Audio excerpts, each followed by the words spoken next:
Hi, friends. This is Laura Adams, and you're listening to the Money Girl Podcast.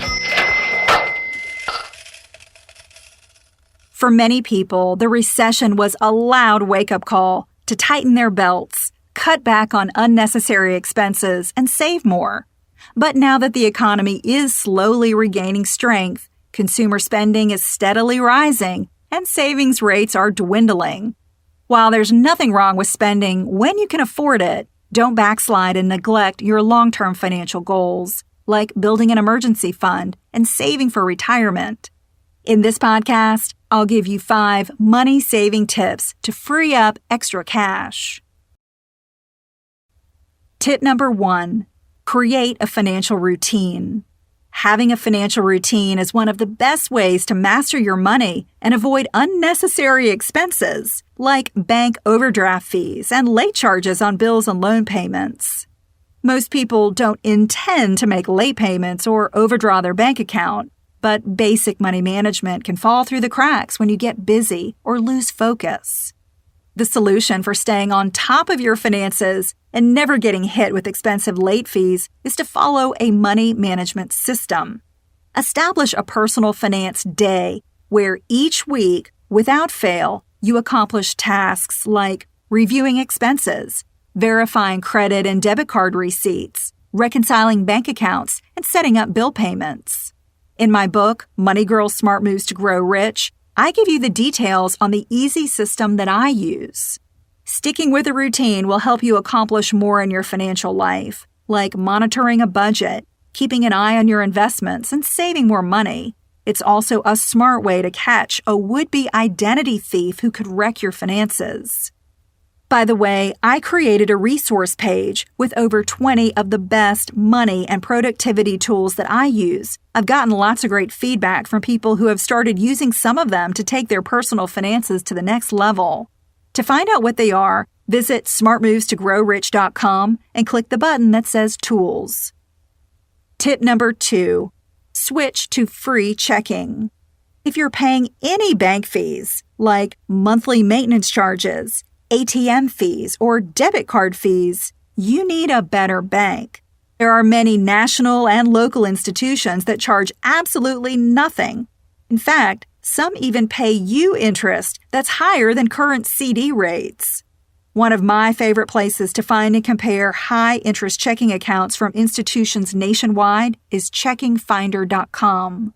The banks and credit unions in the database are FDIC insured, have no minimum balance requirement, refund ATM fees nationwide, and offer free online banking and bill pay.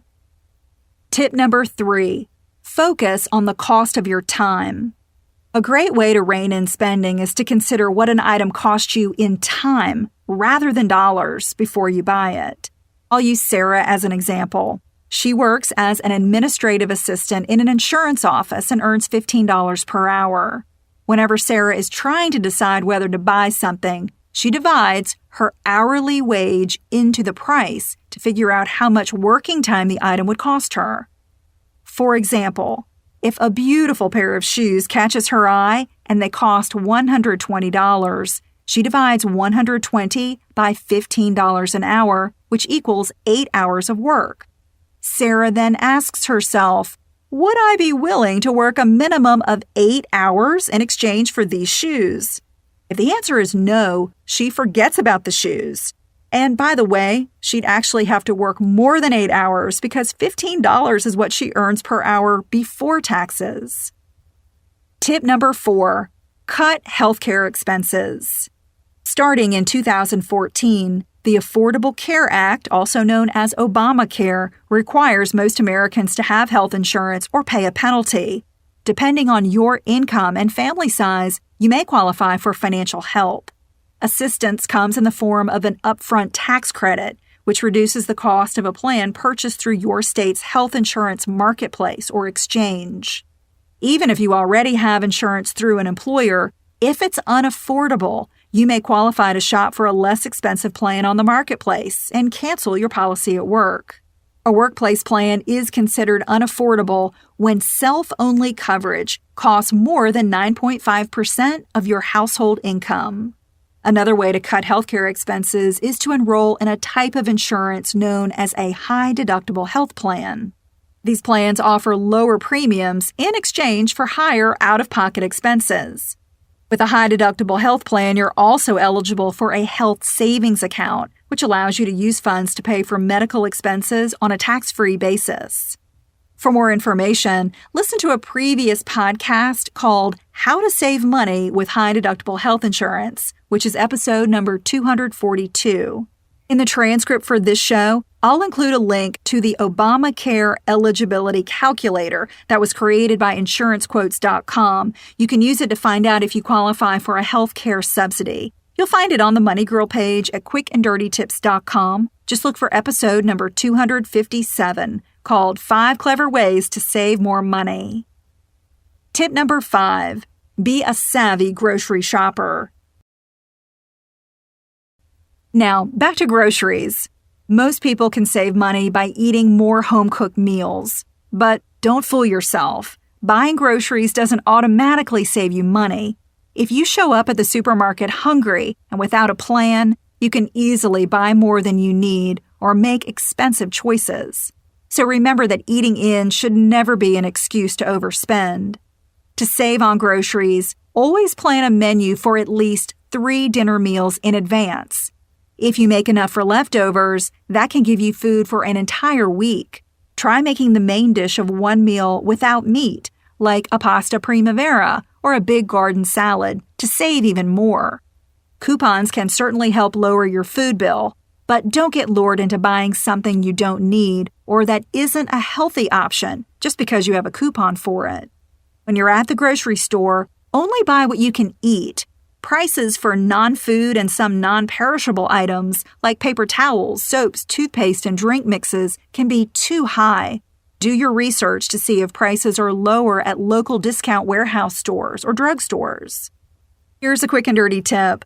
Start keeping price data on the 10 items you buy the most.